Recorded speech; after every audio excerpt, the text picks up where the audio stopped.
Bonjour à tous et bienvenue sur ce nouveau Pitch Day des rencontres digitales IREF sur le thème de la restauration boulangère.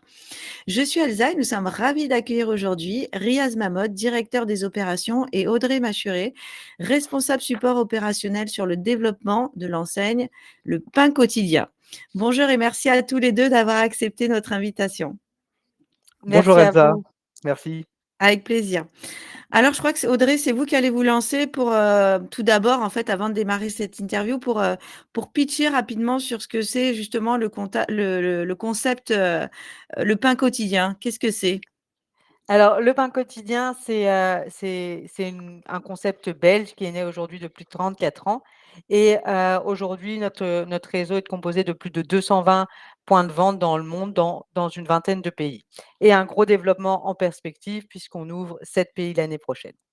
Génial! On va en reparler Chouette. alors de ça. OK, super. Alors, du coup, est-ce que, bah, vous pouvez un petit peu nous parler du concept? Qu'est-ce que c'est le pain tout quotidien? Parce que c'est un concept un petit peu, original, hein? Tout à fait, c'est un peu différent de ce qu'on peut penser. C'est vrai que la naissance de notre concept est née de fondateur qui est Alain Coumont, qui avait l'envie de faire du bon pain qu'il ne trouvait pas en Belgique et il a voulu faire ce pain avec 4 ingrédients simples qui sont la farine, le sel, l'eau et le temps et c'est là qu'est né notre concept, le pain quotidien, avec ce pain au levain qui a une fermentation longue en 34 heures. Et c'est vrai que ça, c'est notre cœur de métier. Mais aujourd'hui, notre cœur de business, c'est vraiment la restauration. Et ça Ouais, va passer par différents canaux parce que c'est pas seulement la restauration à table, c'est aussi la partie à emporter au comptoir, que ça peut être des cafés, le pain, mais aussi les viennoiseries. C'est toutes, les réseaux enfin, surtout les plateformes de livraison, Deliveroo, Takeaway, Uber Eats et aussi, toute la partie catering et B2B. Donc c'est OK. un concept qui, à la base, était vraiment plus lié à la boulangerie, mais aujourd'hui, c'est beaucoup plus vaste. Oui et puis aussi, donc pareil quand on rentre dans un pain quotidien, en fait, déjà la nourriture, elle est quand même, très axée, bah, autour du pain. C'est beaucoup des tartines. Bon, maintenant, je pense que ça, il y a aussi des soupes, des desserts, ce genre de choses? Tout à fait, c'est une carte qui est très variée, qui est vraiment axée sur petit déjeuner, brunch, qui est vraiment, une grosse partie et on est très connu pour ça. Mais on a aussi toute la partie, lunch et également goûter. On a vraiment à cœur d'avoir des produits de qualité. Nos valeurs, on essaye de les passer dans tous nos produits qui vont être, c'est vraiment la simplicité, la qualité, l'authenticité, la convivialité et ça, c'est des choses que on va ressentir quand on vient chez nous. La convivialité, c'est simple, on a cette table commune qui est dans tous nos points de vente et qui est vraiment l'endroit où on est là pour partager, un moment, que ce soit en famille, entre amis ou même rencontrer quelqu'un, pour la première fois, donc c'est vraiment ces valeurs qu'on essaye de partager au quotidien. C'est la même chose pour la qualité. C'est vrai qu'on a à cœur vraiment d'avoir nos produits les plus qualitatifs possibles et ça passe par différentes choses. J'en parlais tout à l'heure, par exemple, avec notre pain. Nous, on a un pain qui est au levain, mais qui est poussé en 34 heures. Mmh. Cette pousse va permettre beaucoup de choses et c'est vrai que c'est des choses qui sont pas toujours connues, mais ça va prédigérer le gluten, ça va avoir moins d'acidité et ça va être vraiment meilleur pour l'organisme en termes de nutriments. C'est plein de petites choses comme ça. C'est pareil pour le choix des ingrédients. On essaye d'aller au maximum au niveau local et on essaye, quand c'est possible, de faire, des produits biologiques. OK. Mais c'est-à-dire que, par exemple, quelqu'un qui est basé, dans le sud de la France et quelqu'un qui est basé en Belgique, les produits, du quotidien, enfin, qu'il va proposer en même temps que le pain, il va dans Il la va les mesure du sourcer. possible, vous allez Oui, les Oui, oui, sourcer, hein?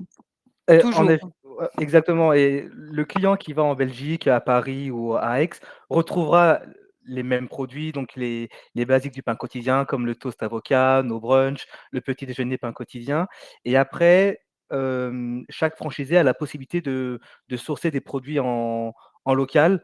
Les clients adorent retrouver des produits de chez eux, des produits Tout régionaux et à du fait. coup, on laisse cette liberté aux franchisés. On laisse 20 en tout cas de la carte sur des produits, spécifiques, en fonction de la région.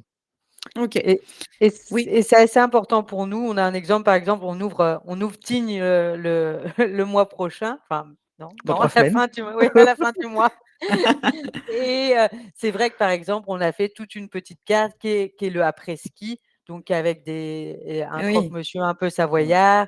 On a une brioche aux pralines, des choses qui sont vraiment liées à la région. On utilise enfin voilà, plutôt que de prendre du miel classique, on a pris du miel des montagnes. Beaucoup de petites touches qui sont toujours en local. Ouais et aussi la particularité du concept, c'est aussi comme vous le disiez tout à l'heure Audrey, c'est cette table commune en fait, à la manière d'une auberge un petit peu et je crois que vous avez été un petit peu précurseur dans ce je veux pas dire de bêtises, mais c'est original à l'époque, Ah bah, quand je vous peux vous raconter l'histoire de base qui est assez drôle. Donc, Alain Coumont qui est notre fondateur, j'en parlais, tout à l'heure. Alain Coumont a toujours été très visionnaire depuis le début, donc dès le début, on a eu des plats végétariens, beaucoup de choses et il est toujours présent parmi nous et continue d'être l'inspiration de la marque. Mais la la veille d'ouvrir, on n'était pas encore à cette époque très structuré. Il appelle, Karl qui était notre fournisseur de tout l'ameublement à l'époque et il dit: «Ben Karl, je voudrais que tu m'apportes une grande table pour mettre dans mon restaurant». Et Karl, il lui dit: «Mais qu'est-ce que tu me racontes? Qu'est-ce que tu veux faire? Mets des petites tables, fais comme tu veux». Il dit: «Non, non, non, non, non, je veux vraiment cette grande table parce que je veux que les gens communiquent, je vais mettre, des choses sur la table, ils pourront parler comme une». Tout le monde lui a dit: «Mais Alain, ça va jamais marcher, ça va jamais marcher». Il a mis cette table dès le 1er jour, en octobre, 1990 au Pain Quotidien et dès le 1er jour, ça a marché, en fait. Les gens se Ouais, sont assis, sont partagés. Nous, on a toujours les confitures qui sont sur les tables aussi et dès le c'est vrai. début, bah, voilà: «Est-ce que je pourrais avoir cette confiture-là?» Et les gens ont commencé à vraiment discuter et il a elle a encore plein d'anecdotes sur cette table où des gens qui sont complètement différents se sont rencontrés, ont Mmh. discuté et voilà et ont appris à se connaître. Ouais, c'est génial et il y a aussi donc la vente à emporter, justement, il y avait aussi des produits. On peut acheter des produits, par exemple de la confiture, je crois. Bah, on peut acheter du pain aussi. Oui, Oui, bah, on a tous nos produits épicerie, en fait, ce sont nos produits qu'on utilise dans nos cuisines. Je prends l'exemple du granola, c'est du granola qu'on utilise pour faire, nos petits déjeuners et le client a aussi la possibilité de pouvoir, l'acheter dans tous nos restaurants. La pâte à tartiner, les confitures, le miel, le café, nos OK. huiles aussi, Ouais, le sel aussi, il y a des épices, non, le je crois, sel, le poivre, ouais, exactement. ouais. ouais. Bon, voilà, donc là, c'était pour faire un petit tour, pour les gens qui ne connaissent pas le pain quotidien pour, vraiment comprendre le concept. Bon, maintenant, évidemment, il faut un local. Où est-ce que vous vous situez? Plutôt en centre-ville, je pense? Je crois? Oui, alors en effet, on a quelques spécifications au niveau du local. Après, on a la chance d'adapter le pas d'adapter le concept, mais de pouvoir s'adapter à un emplacement en fonction de sa configuration. OK. Ça, c'est une force. On a toujours une préférence pour le centre-ville, parce qu'il nous faut à la fois on est à la fois magasin de quartier, mais il nous faut aussi du passage. Ça, c'est notre bon mix en général. Il nous faut 150 à 200 carrés, plus ou moins. On n'a pas besoin d'extraction. On aime bien avoir un bon linéaire de vitrine parce qu'on met nos produits et c'est vrai que c'est ça qui attire l'œil et qui donne envie. Hem, on préfère quand c'est le plein pied. Voilà, c'est Ouais plus et si facile. possible, Après une terrasse? voilà, c'est ça. Nous, on est un peu, après il y a plein de wish list. On peut opérer dans à peu Oui, près tous les locaux, mais c'est vrai que c'est un plus quand il y a une terrasse, quand il y a un bon linéaire, quand on est de plein pied, toutes ces choses-là. OK.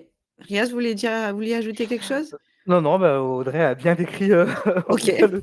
le futur local. Pour la terrasse, c'est sûr que quand c'est le sud de la France, bon, la terrasse est quasi obligatoire parce que on vit la moitié de l'année dehors. Quand c'est au nord de la France et j'aime beaucoup le nord, Oui, on vit un peu moins dehors et du coup, la terrasse est peut-être moins C'est obligatoire. vrai, c'est vrai, c'est vrai. attention, hein. On laisse le nord tranquille, Riaz. OK, alors, on va s'intéresser maintenant au type de candidat que vous recherchez. Quel serait votre candidat, idéal ou quel type de profil vous recherchez, pour le pain quotidien? Bah bah, vas-y Audrey, je Non, t'en je t'en prie. prie. OK. Avant tout, c'est déjà un candidat qui a envie de se lancer.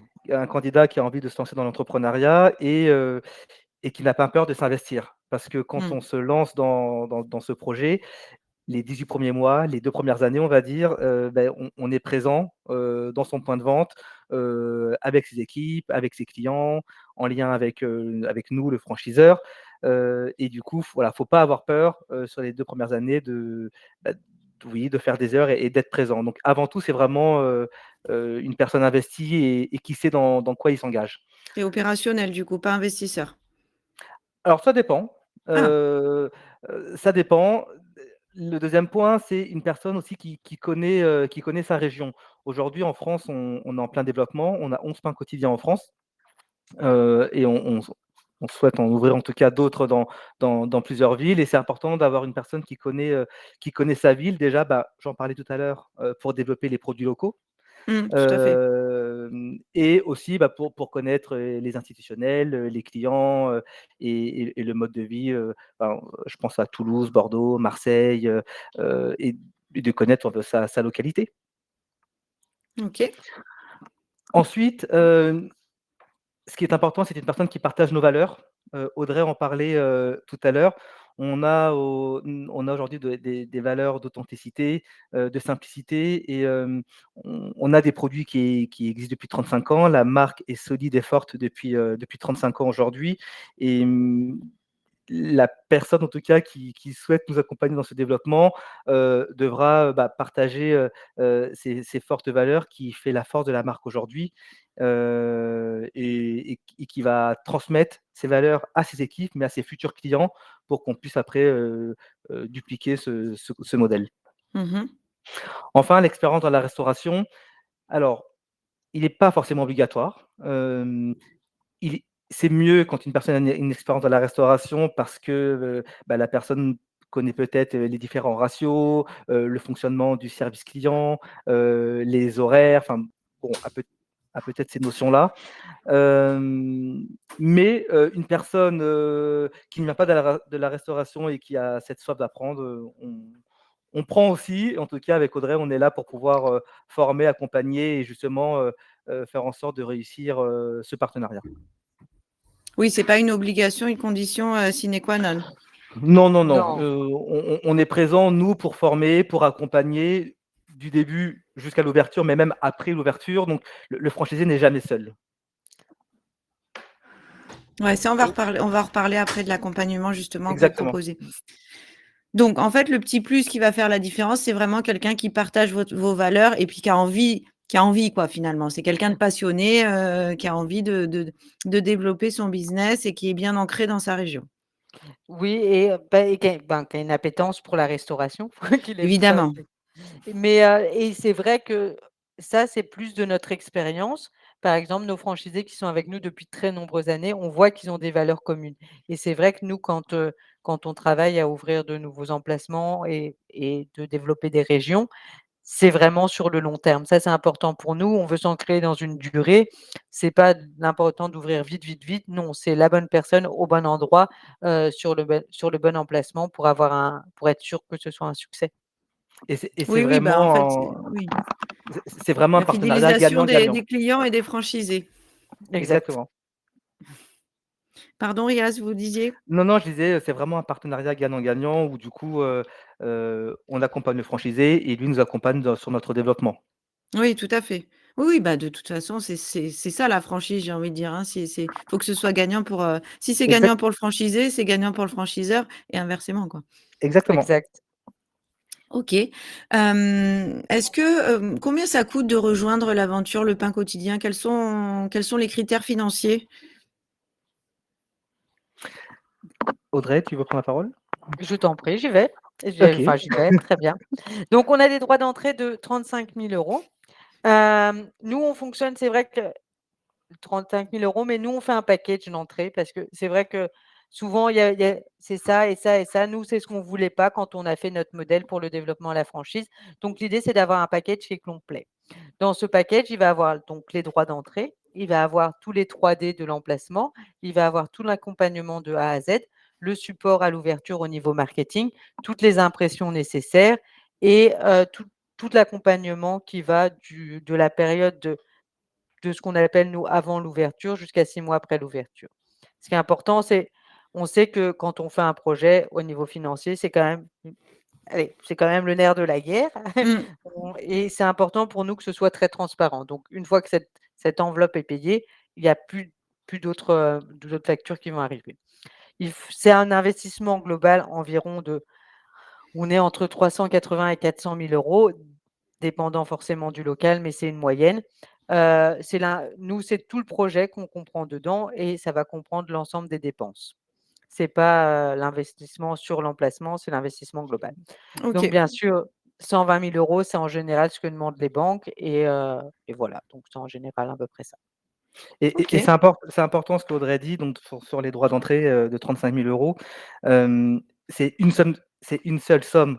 On va pas demander de payer quoi que ce soit après et j'insiste vraiment sur le package. C'est pas le cas de toutes les enseignes, mais voilà, 35 000 € comprend tout ce qu'Audrey vient de dire, mais voilà, on va pas redemander des frais supplémentaires pour former les équipes. On va pas demander de frais supplémentaires pour, envoyer nos équipes, pour lancer le business lors de l'ouverture, pour les impressions des menus et cetera. Tout est vraiment compris dedans.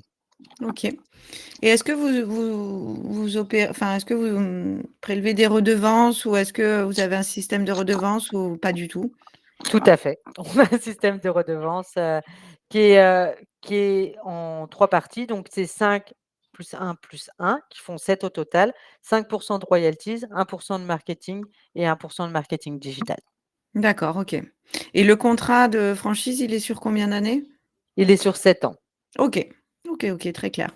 Et alors justement cet accompagnement, que vous faites, au sein du pain quotidien, comment il fonctionne? Comment ça se passe justement pour, admettons que moi demain, voilà, j'ai envie d'ouvrir, un pain quotidien, comment ça se passe pour moi?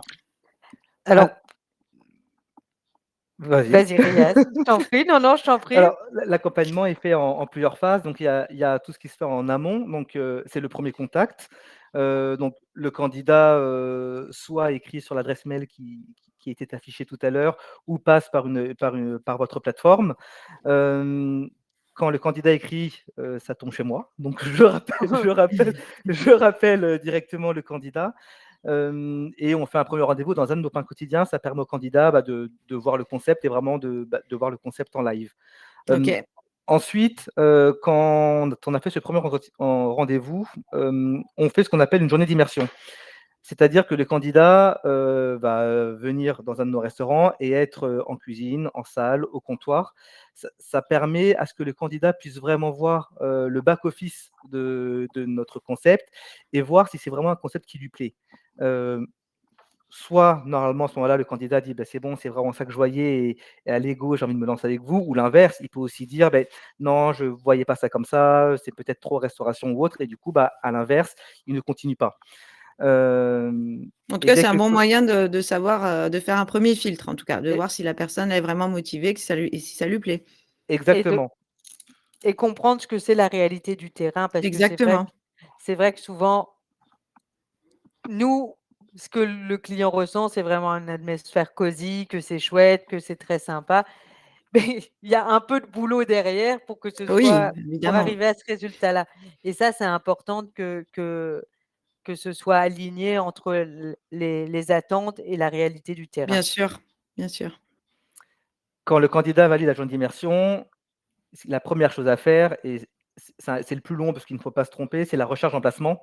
Donc les critères, on en a parlé tout à l'heure, mais en tout cas pour la recherche, on travaille, avec différents, brokers, donc différents agents immobiliers, sur la France, qui ont aujourd'hui déjà notre cahier des charges. Donc je vais prendre l'exemple de Toulouse, par exemple. Si j'ai un candidat qui est intéressé à Toulouse, je travaille avec un broker qui est sur Toulouse et du coup qui nous fait des recherches d'emplacement.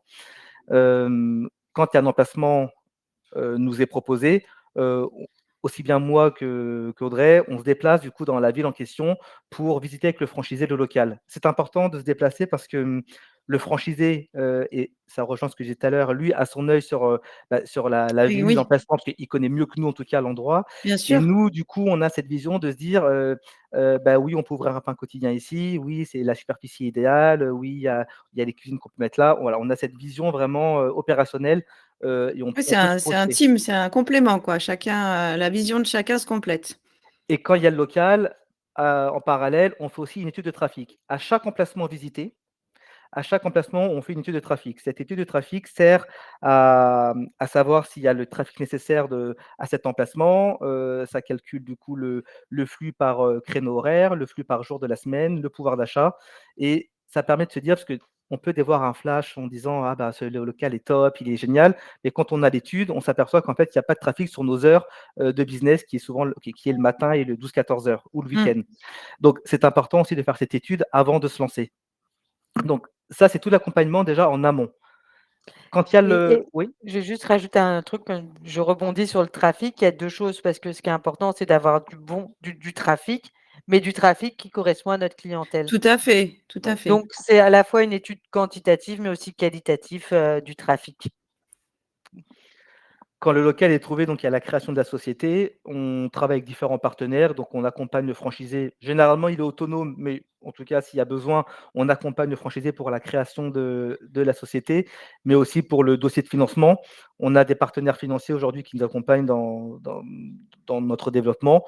Soit le franchisé décide de passer par sa banque ou une autre banque et on lui prépare son dossier, le business plan et toutes les infos nécessaires. Comme ça, il peut le présenter à sa banque. Soit il souhaite qu'on l'accompagne. On prépare tout de même tous les éléments et du coup, on va défendre le dossier, vers nos partenaires financiers. OK. Quand c'est concret, je te laisse prendre peut-être la main, Audrey?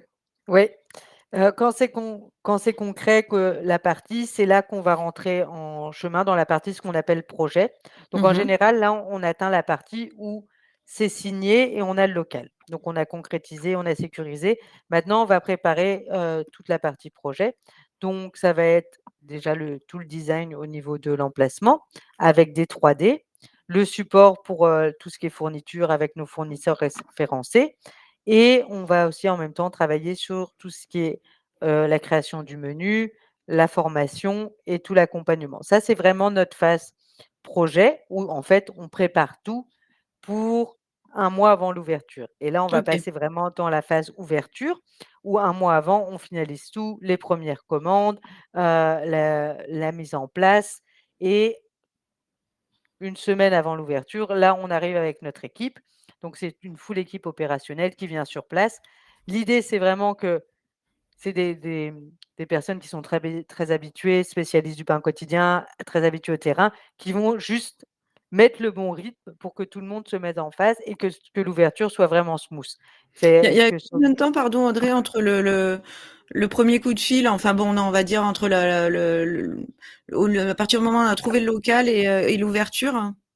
On est en général entre mini, c'est quand même 6 mois, le temps de enfin, OK. quand on a trouvé le local. Oui, quand on a trouvé le local, ouais. Non, à part quand on a trouvé le local, on peut raccourcir à 4 mois environ. En moyenne, c'est ça, 4 OK, mois. très bien. Après, ça va dépendre de la durée des travaux. Si c'est un local qui est casco, donc il faut tout mettre en place, ça prend un peu plus de temps. Mais sur un local standard qui a à peu près les choses au bon endroit et on met juste, un peu sur notre concept dedans, on est plutôt sur, en général, 6 à 8 semaines de travaux, quoi. OK. Donc après 1 mois pour se mettre en place, oui, c'est ça, c'est environ 4 mois. OK. Et donc et là, à ce moment-là, c'est là où on prépare vraiment l'ouverture. Donc on vient avec notre équipe opérationnelle et on est vraiment sur les terrains à supporter une personne en cuisine, une personne en salle, quelqu'un qui donne du support aussi, sur l'administratif, l'accompagnement, ce qu'il faut penser, faire attention, le reporting, tout ça. Et en général, c'est le moment où c'est super sympa. Tout le monde est euphorique, le point de vente est ouvert. C'est le moment le plus chouette de tout le projet. Mais on sait que c'est aussi pour nous le moment le plus critique parce qu'on a travaillé tous très fort pour ce projet et on arrive, il est ouvert et c'est quoi après? Eh Donc c'est oui. là où pour nous, c'est vraiment important d'être très présent et on est très présent les 6 premiers mois d'ouverture parce qu'on sait que c'est ces mois clés. Donc Oui, on bien va être sûr. présent pour, trouver des solutions rapidement, donner du support s'il y en a besoin et ça ne veut pas dire qu'on va être là toute la journée dans le point de vente. C'est passer un petit coup de fil: «Comment ça va? Comment tu te sens aujourd'hui? Est-ce que tu as besoin de quelque chose? Comment ça se passe avec ton équipe?» Des checks un peu quotidiens, les premières semaines et puis après de manière hebdomadaire, puis mensuelle. Et ensuite, une fois que toute cette partie-là est lancée, on rentre plus dans la sphère classique où c'est une réunion mensuelle, un meeting tous les trimestres, un à la fois tous ensemble, tous les franchisés ensemble, tout le réseau, et une fois en one-to-one dans le point de vente. OK. Super, oui, donc c'est très complet comme accompagnement. Vous êtes C'est très des papas et des mamans poules. C'est très complet et c'est vrai que c'est aussi notre force, c'est qu'on arrive malgré nos 200, restaurants dans le monde, on arrive à avoir cette proximité. Donc Oui, tant mieux, en tout cas aujourd'hui on l'a et je pense que c'est notre force que du coup, que ce soit en France ou en Belgique, Audrey est en Belgique actuellement, mais je pense que nos franchisés peuvent le dire et en témoignent que du coup, bah, il y a le moindre problème, ils savent nous faire un WhatsApp, un appel, un message et on sait répondre et on sait être présent et du coup, c'est ce qui rassure, en tout cas les futurs franchisés et ça rejoint ce que je disais, ils ne sont pas seuls, on est toujours avec eux. oui, oui, oui, tout à fait. OK, parfait. Très bien. Bah, écoutez, je vous laisse, conclure tous les 2. Alors, qui veut? Peut-être les 2 d'ailleurs, je ne sais pas. Bah, moi, je voudrais juste conclure, si quelqu'un a un intérêt, qu'il n'hésite pas à nous contacter. Je pense qu'il y avait l'adresse email au début ou sinon vous allez juste sur le site, www.lepainquotidien.com et vous nous trouverez et je voulais aussi en profiter pour remercier Elsa pour l'organisation et le suivi, et pour cette interview. Merci. Et pour conclure, donc en effet, hein, donc aujourd'hui, on se développe sur toute la France, donc que vous soyez du sud, du nord, de l'est ou de l'ouest, ou du centre d'ailleurs. Faut pas hésiter à aller sur notre site ou à nous écrire à l'adresse mail qui était affichée ou de passer, via les rencontres digitales et merci beaucoup Elsa pour, cette interview. Avec plaisir. Merci à tous les 2. Audrey et Riaz, en tout cas pour, tous ces éléments qui ont été, j'en suis sûre, très intéressants et instructifs pour les futurs franchisés. N'hésitez pas à vous rendre, en plus d'envoyer un mail à l'adresse indiquée, sur le stand du Pain Quotidien pour retrouver toutes ces informations et bien d'autres encore, ou prendre directement contact, comme vous l'ont dit, Riaz et Audrey, avec, eux-mêmes ou leur équipe si vous souhaitez démarrer cette nouvelle aventure avec le Pain Quotidien. Merci beaucoup à tous les 2. Merci. Merci.